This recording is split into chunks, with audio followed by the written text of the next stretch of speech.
کہیں وہ اگر ایک ملک کہہ رہا ہے کہ میں اگر یہ کام نہیں کیا تو میں تمہارے پر اٹیک کر دوں گا، تو کیا وہ اٹیک کرنے کے قابل ہے، اٹیک کرنے کی پوزیشن میں ہے، یا ایسے ہی بلف کر رہا ہے؟ لہٰذا دوسری قوموں اور دوسرے اسٹیٹس کا بھی آپ کو پولیٹیکل آبجیکٹیوز اور نیشنل پاور کی صحیح اسیسمنٹ اور انالیسس ہونا بہت ضروری ہے۔ اس کے لیے آپ کو انٹیلیجنس سروسز یا انٹیلیجنس کمیونٹی آپ کو انفارمیشن دیتی ہیں، اور اس کو پراپر اسٹڈی کرنا، پراپر یوز کرنا اور اس کے تحت کام کرنا بھی بہت امپورٹنٹ چیز ہو جاتی ہے۔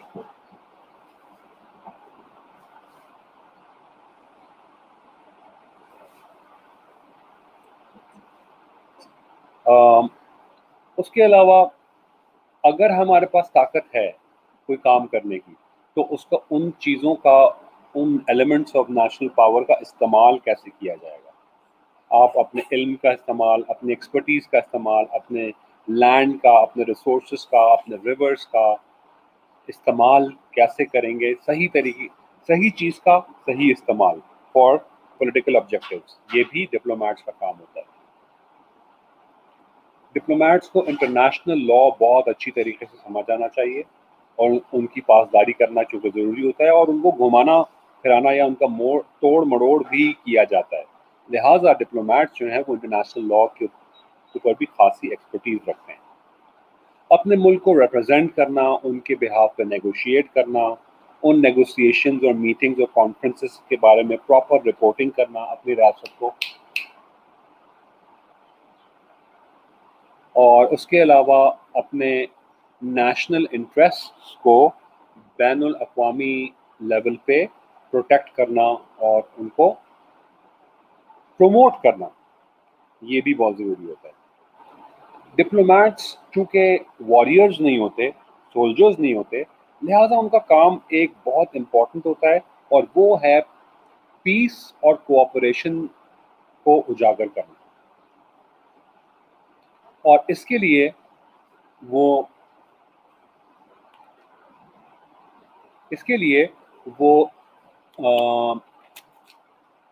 اکنامکس کا بھی استعمال کر سکتے ہیں، پالیٹکس کا بھی استعمال کر سکتے ہیں، اور ساتھ ہی ساتھ ملٹری کا بھی استعمال کر سکتے ہیں۔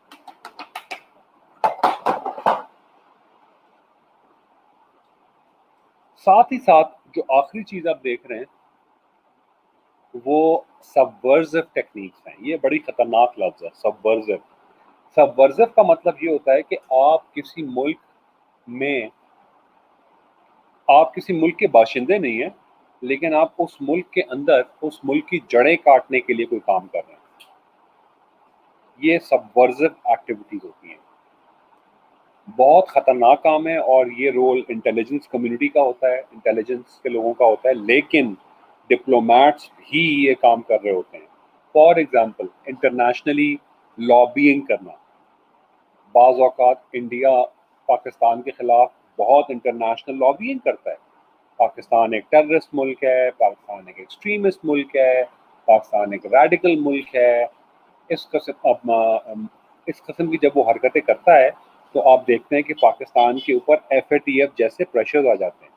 آپ دیکھ رہے ہوں گے کہ جب سے عمران خان صاحب آئے ہیں، ان کے اوپر ایف اے ٹی ایف، جو کہ ایک بین الاقوامی ادارہ ہے جو کہ یہ دیکھتا ہے کہ آپ کے ملک سے پیسہ جو ٹرانسفر ہو رہا ہے وہ کسی ٹیررسٹ ایکٹیویٹی کے لیے تو نہیں یوز ہو رہا۔ اس کے پیچھے انڈیا کا بہت بڑا ہاتھ تھا، اور انڈین ڈپلومیٹس کا بہت بڑا ہاتھ تھا۔ تو بیسکلی سبورزو ٹیکنیکس بھی ڈپلومیٹس استعمال کرتے ہیں۔ اب آپ کو سمجھ آ رہا ہوگا کہ ٹیکٹ اور گائل اور ڈسپشن کا کتنا بڑا رول ہے، اور ساتھ ہی ساتھ انٹیلیجنس اور پراپر انفارمیشن کا ہونا کتنا بڑا اس کا رول ہے۔ ڈپلومیسی چونکہ ایک بہت مشکل کام ہوتا ہے، لہٰذا اس کی بہت ساری اقسام ہیں اور بہت سارے سٹائلز ہیں۔ وہ سٹائلز جو ہیں آپ ابھی اس وقت اسکرین پہ دیکھ رہے ہیں، اور ہم ان کو ڈسکس کریں گے۔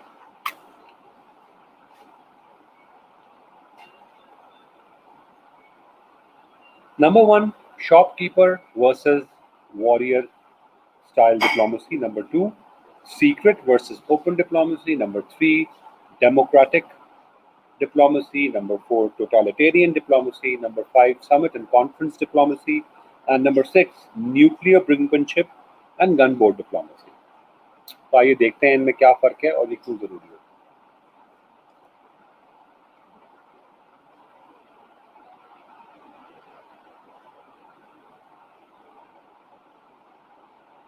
سب سے پہلے shopkeeper versus warrior. Warrior style diplomacy جیسے کہ نام سجیسٹ کر رہا ہے بڑی اگریسو ہوتی ہے, سٹبرن ہوتی ہے, ریجڈ ہوتی ہے, اپنے موقف پر ٹکے رہتے ہیں لوگ. اگر ہم بات کریں تو ذوالفقار علی بھٹو صاحب نے ہمیشہ واریر سٹائل آف ڈپلومسی رکھا. یو این کے فلور میں, جنرل اسمبلی میں ہمیشہ بھٹو صاحب بہت انرجیٹک اور فائری نظر آئے اور اپنے ملک کا موقف پیش کرتے ہوئے بہت زیادہ اگریسو نظر آئے. اسی طرح یہ اکثر دیکھا جاتا ہے کہ جن ملکوں کے پاس طاقت ہوتی ہے وہ بھی واریر سٹائل ڈپلومسی اڈاپٹ کرتے ہیں, اور جن ملکوں کے اندر بہت ساری جنگیں چلی ہوتی ہیں وہاں بھی ہم دیکھا جاتا ہے کہ وہ عموماً واریر سٹائل آف ڈپلومسی استعمال کرتے ہیں. اس میں زیادہ تر دھمکیاں دی جاتی ہیں, اس میں زیادہ تر کانسیکوینسز کا ذکر کیا جاتا ہے کہ اگر یہ نہ ہوا تو نتائج کے تم ذمہ دار ہوگے. اس ٹائپ کی ڈپلومسی کو واریر سٹائل کہتے ہیں. شاپ کیپر سٹائل ڈپلومسی آپ نے دیکھا ہے جیسے کہ دکاندار کرتے ہیں, بڑے پیار سے بات کرتے ہیں, چائے بھی پلاتے ہیں, اپنا مال بیچنے کی کوشش کرتے ہیں, اپنی قیمت منہ مانگی وصول کرنے کی کوشش کرتے ہیں. اور بنیادی طور پہ شاپ کی دکانداری اور دکاندار اور گاہک کے درمیان نیگوسیشن چل رہی ہوتی ہے. بالکل اسی قسم کی نیگوسیشن بین الاقوامی سیاست میں بھی چل رہی ہوتی ہے. شاپ کیپر سٹائل جو ہے وہ واریر سٹائل کا بالکل اپوزٹ ہوتا ہے. بہت اوپن مائنڈیڈ اور فلیکسیبل اور پیار اور پولائٹلی بات کرتے ہیں. اس کا مطلب یہ قطعاً نہیں ہوتا کہ جھکاؤ ہوتا ہے, یہ صرف دکھاوا ہوتا ہے تاکہ آپ اپنی نیشنل انٹرسٹ کی چیزوں کو پوری کر سکیں. عموماً یہ سمجھا جاتا ہے کہ اس قسم کی ڈپلومسی جو ہے جو کہ ڈائلاگ اور نیگوسیشن کا زیادہ استعمال کرتی ہے یہ زیادہ سکسیسفل ہوتی ہے. لیکن ایسا نہیں کہا جا سکتا کہ اس میں سے کون سی زیادہ اچھی ہے کون سی زیادہ بری ہے, بلکہ یہ سچویشن ڈکٹیٹ کرتی ہے کہ کون سی ٹائپ آف ڈپلومسی کس وقت استعمال ہوگی. اور کبھی کبھار ایسا بھی ہوتا ہے کہ ایک معاملے کے حل کے لیے ہم دونوں استعمال کرتے ہیں. اس کی ایک ایگزامپل جو کہ بہت امپورٹنٹ ہے ہم ڈسکس کر لیتے ہیں. 1980s میں انڈیا نے پاکستان کی سرحدوں میں بہت ساری فوجیں اکٹھی کرنا شروع کر دی. انڈیا کا پرائم منسٹر اس وقت راجیو گاندھی تھا اور پاکستان میں جنرل ضیاء الحق پریزیڈنٹ بن چکے تھے. ہم اس وقت ملیٹریلی انڈیا کا مقابلہ نہیں کر سکتے تھے اور ہم آلریڈی ایک خفیہ جنگ یو ایس ایس آر کے ساتھ لڑ رہے تھے جو ہمارے لیے بہت امپورٹنٹ تھی. لہٰذا ہم دو فرنٹس پہ نہیں لڑ سکتے تھے. لہٰذا ضیاء الحق نے راجیو گاندھی کو فونز کیے بہت سارے, اور راجیو گاندھی نے ضیاء الحق کا فون اٹھانا سے بھی انکار کر دیا, فون پہ بات کرنے سے بھی انکار کر دیا. یہ یاد رکھیے کہ جب کوئی ملک اپنی فوجوں کو موبلائز کر کے کسی اور ملک کی طرف لے جا رہا ہوتا ہے تو یہ کوئی معمولی بات نہیں ہوتی, کیونکہ صرف نقل و حرکت میں کروڑوں روپے خرچ ہو جاتے ہیں, صرف نقل و حرکت میں. اسی لیے اگر کوئی ملک یہ کروڑوں روپے خرچ کر رہا ہے تو اس کا مطلب یہی ہوتا ہے کہ اس کے ارادے جو ہیں وہ جنگی ہیں. لہٰذا اس بات پہ جب ضیاء الحق کو یقین ہو گیا کہ انڈیا پاکستان کے اوپر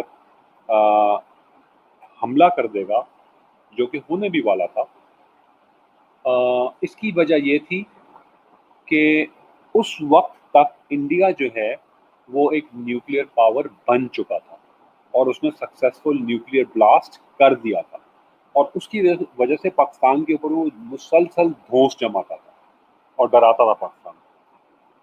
ہم نے اپنا نیوکلیئر پروگرام اسی رسپانس میں شروع کیا تھا، اسی وجہ سے شروع کیا تھا، کیونکہ انڈیا آلریڈی بن چکا تھا نیوکلیئر پاور۔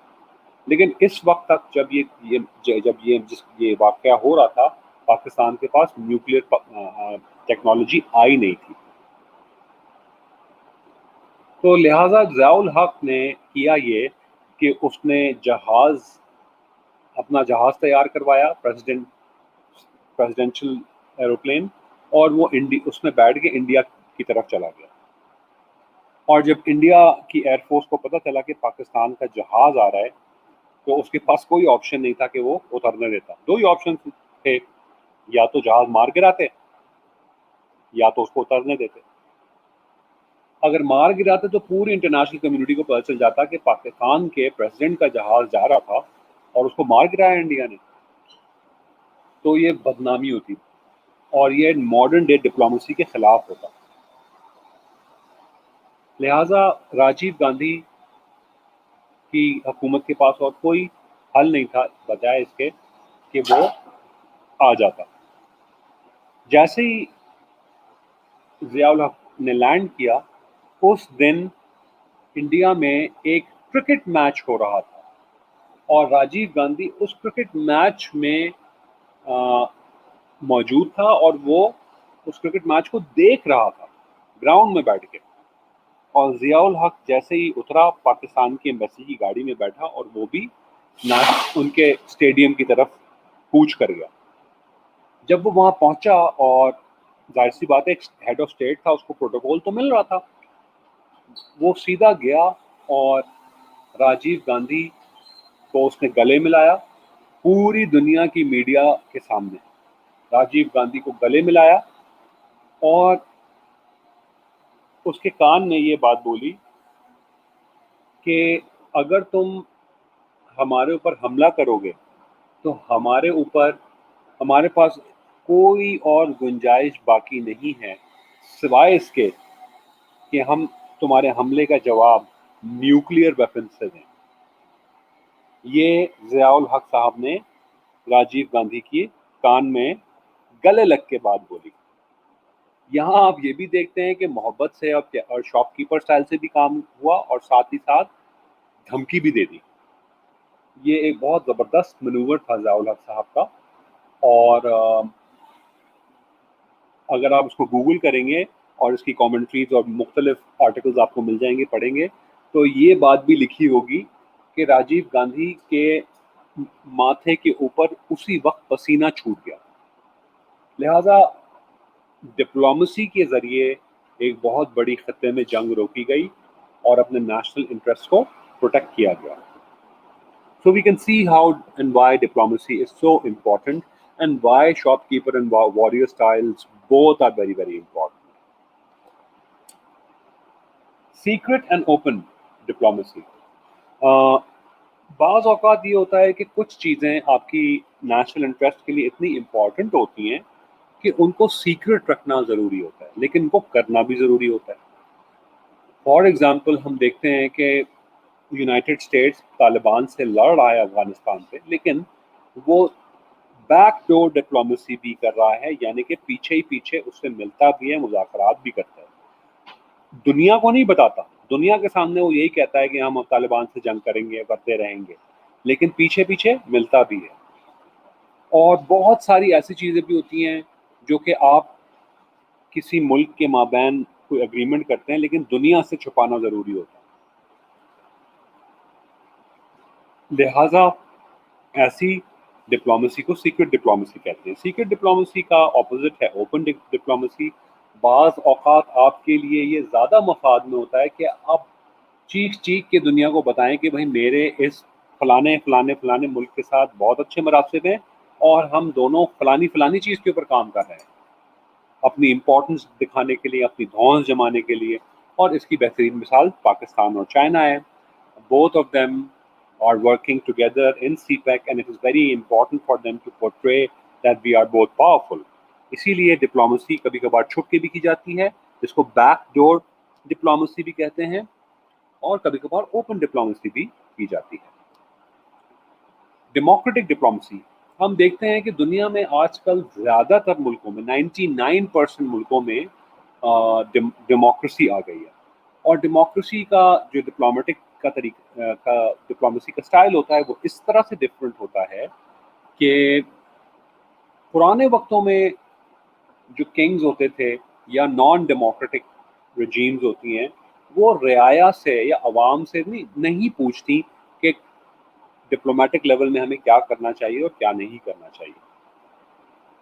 اور لیکن جب آپ ڈیموکریسی کی بات کرتے ہیں تو آپ چونکہ ساری حکومت ہی عوام کی ہوتی ہے، میں آئیڈیلی یہ بات کر رہا ہوں، لہٰذا آپ عوام کو کانفیڈنس میں لے کے ڈپلومسی کرتے ہیں. اس کی ایک بہت بڑی پرابلم یہ ہوتی ہے کہ بہت سارے جو نیشنل انٹرسٹ ہوتے ہیں یا بہت ساری جو فارن ریلیشنز کی جو حقیقتیں ہوتی ہیں وہ عام عوام نہیں سمجھ پاتی، بالکل نہیں سمجھ پاتی. اور لہٰذا پبلک اوپینین جو ہے اس کی وجہ سے ڈپلومیٹک نیگوسیشنز یا تو خراب ہو سکتے ہیں یا ڈیلے ہو جاتے ہیں. اس کی ایک بہت امپورٹنٹ مثال آج کل کا موضوع ہے کہ کیا پاکستان کو اسرائیل کو ایکسیپٹ کرنا چاہیے یا نہیں کرنا چاہیے. نہیں کرنا چاہیے یہ تو سب کو ہی پتہ ہے، لیکن کرنا چاہیے اس میں اس کی بھی کچھ پروز اور کونز ہیں. آپ دشمن کے ساتھ رہ کے قریب رہ کے اس کو نقصان بھی پہنچا سکتے ہیں اور اس کے بارے میں بہت سیریس انٹیلیجنس گیدرنگ بھی کر سکتے ہیں. اور آخر کار دشمن سے بات چیت تو کرنی ہی چاہیے. جب تک آپ دشمن سے بات چیت نہیں کریں گے اس کو ذلیل کیسے کریں گے انٹرنیشنل کمیونٹی میں، اس کو کیسے آپ رسوا کریں گے. تو آج کل کی چونکہ دنیا بہت گلوبلائزڈ ہو گئی ہے اور کمیونیکیشنز کا بہت سیریس معاملہ ہو گیا ہے، لہٰذا کبھی کبھار دشمن کو ایکسیپٹ کرنا اور دشمن کے قریب رہنا زیادہ امپورٹنٹ ہوتا ہے. اس کا مطلب قطعاً یہ نہیں ہوتا کہ آپ دشمن سے دوستی کر لیں. ڈپلومسی کا مطلب دوستی نہیں ہوتا. کیا آپ انڈیا کے ساتھ ڈپلومسی نہیں کرتے ہیں. انڈیا کو آپ نے ایکسیپٹ نہیں کیا ہوا، کرتے ہیں. اور شاید پاکستان کے لیے جو سب سے بدترین دو دشمن ہیں وہ انڈیا اور اسرائیل ہی ہیں. اس کے علاوہ اور بھی دیگر دشمن ہیں پاکستان کے، لیکن میں دو سب سے بڑے دشمنوں کی بات کر رہا ہوں. لیکن یہ بات بہت غور و فکر کرنے کی ہے کہ کیا اسرائیل کے ساتھ ہمیں ڈپلومیٹک لنکس رکھنے چاہیے یا نہیں رکھنے چاہیے.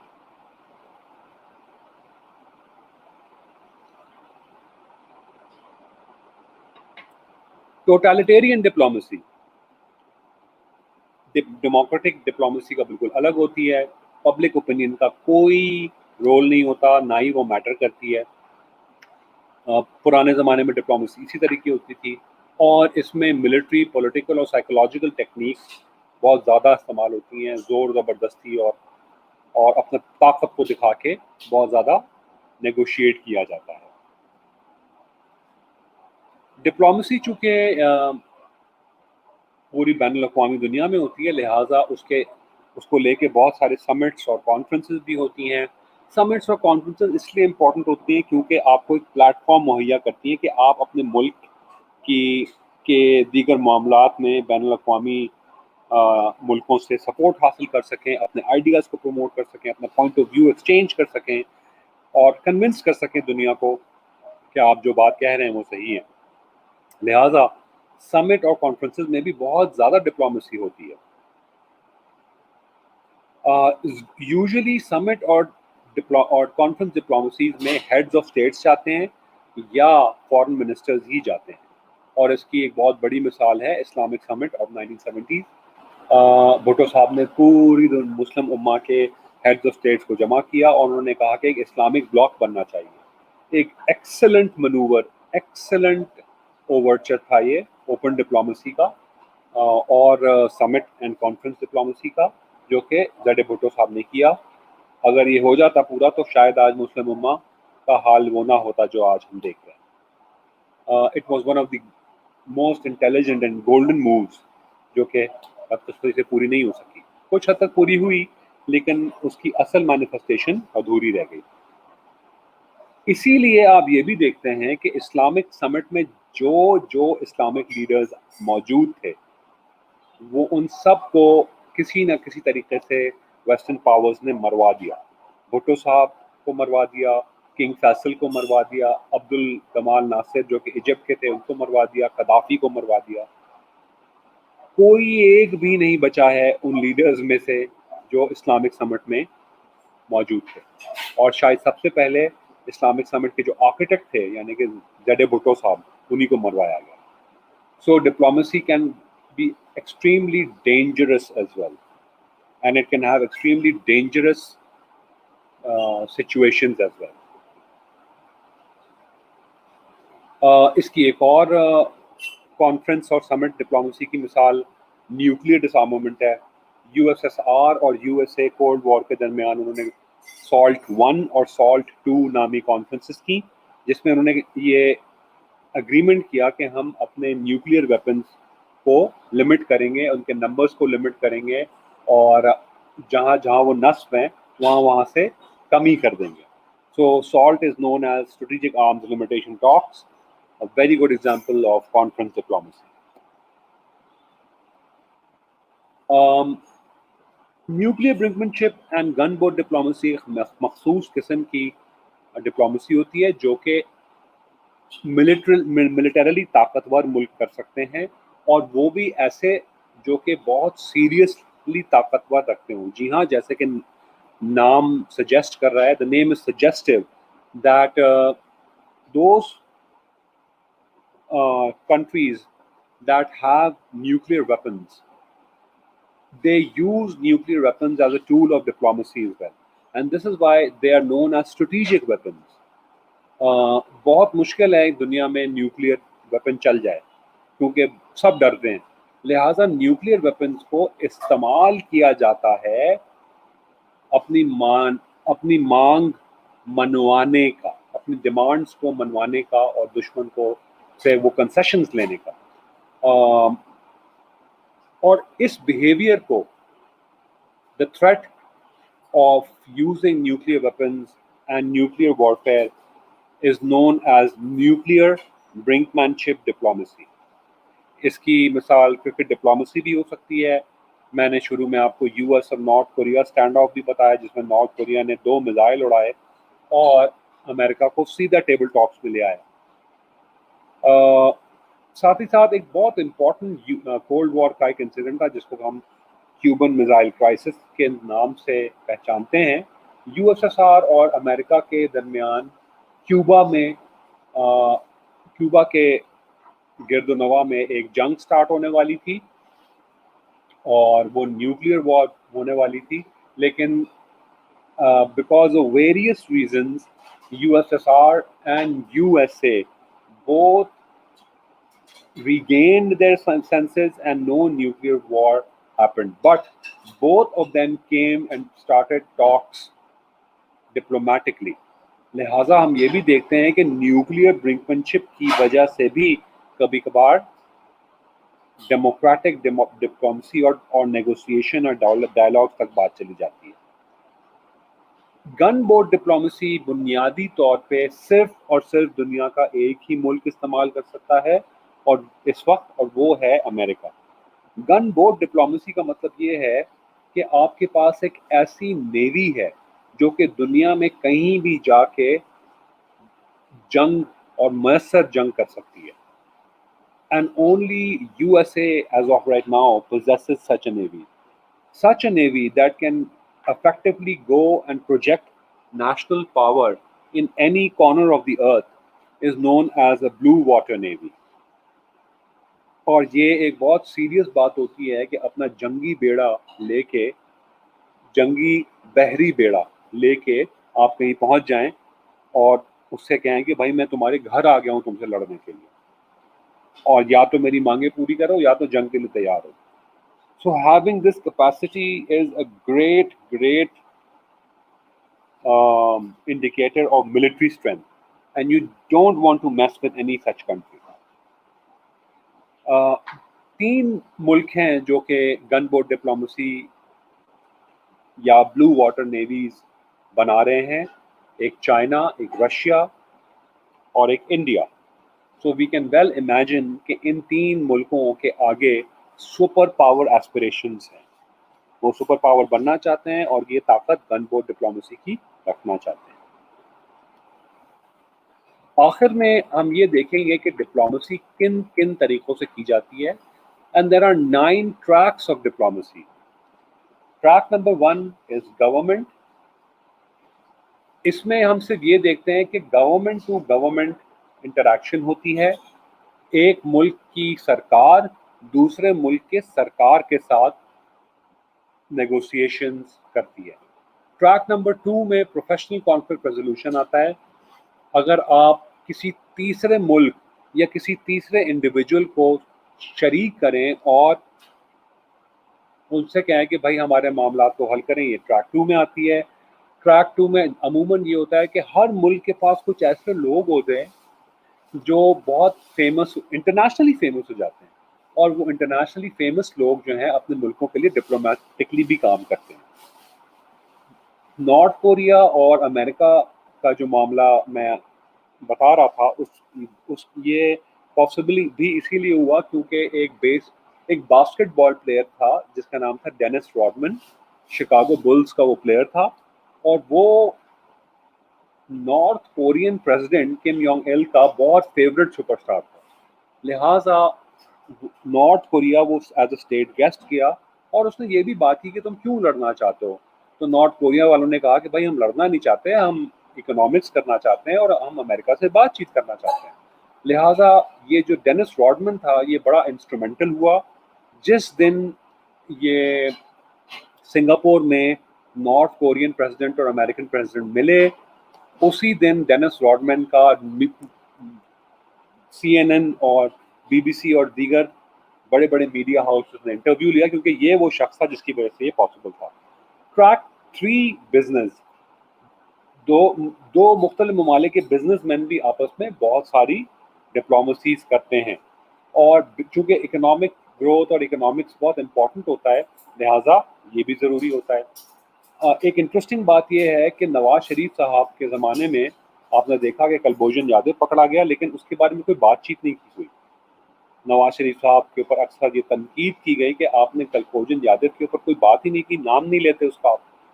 یہ اس وجہ سے بھی تھا کیونکہ نواز شریف صاحب خود لوہے کا کام کرتے ہیں، لوہے کی فیکٹریاں ہیں ان کی، اتفاق فاؤنڈریز کے نام سے، اور ان کی بہت اچھی دوستی ایک ہندوستانی یا انڈین اسٹیل ٹائکون سے ہے جس کا نام ہے سجن جندال. سجن جندال یہ بھی بیلیو کیا جاتا ہے کہ وہ نواز شریف کا انٹرنیشنل بزنس پارٹنر ہے آن ویریس پروجیکٹس. اور سجن جندال جو ہے وہ نریندر مودی کا بھی بہت اچھا دوست ہے. سو سجن Jindal played a very effective and instrumental role in establishing links between Narendra Modi and Nawaz Sharif. اور سجن جندال جس دن کلبھوشن یادو پکڑا گیا اس کے 2-3 دن میں وہ اسٹیٹ گیسٹ بن کے آیا اور نواز شریف کے ساتھ اس نے بہت ساری میٹنگز کی، اور یہ خیال کیا جاتا ہے کہ نواز شریف اس وجہ سے نواز شریف کی حکومت نے کلبھوشن یادو کے اوپر ہلکا ہاتھ رکھا. نمبر 4 پرائیویٹ سٹیزن شپ. کوئی بھی ملک اپنے لوگوں کو چاہے اسٹوڈنٹس کی رول میں یا ٹورسٹ کے رول میں کسی اور ملک میں بھیجتا ہے تو وہ امبیسڈرز بن جاتے ہیں اس کے، اور لہٰذا پرائیویٹ سٹیزن شپ بھی اپنے ملک کی بقا کے لیے بہت سارے کام کر سکتا ہے. Number 5 track research training and education. بہت دفعہ یہ بھی ہوتا ہے کہ آپ بہت سارے ملک مل کے ریسرچ کر رہے ہوتے ہیں کسی بھی ایک چیز کے اوپر. مثال کے طور پہ جب پاکستان میں ڈینگی آیا تو ہم پریشان ہو گئے کیونکہ یہ اس بیماری سے ہم نے کبھی پہلے جو ہے کبھی وی آر نیور انکاؤنٹرڈ اور faced it. But Sri Lanka نے ہمارے ساتھ مل کے ریسرچ کی اور اس کی وجہ سے کچھ ایسی ادویات بنائی ہم نے جس کی وجہ سے ہم ڈینگی کے اوپر قابو پا سکیں. اسی طرح یورپ میں بہت سارے سائنٹیفک ریسرچ ہوتی ہے اور جس میں بہت سارے ملک مل کے کام کرتے ہیں اور اس طرح ڈپلومیسی بھی امپروو ہوتی ہے.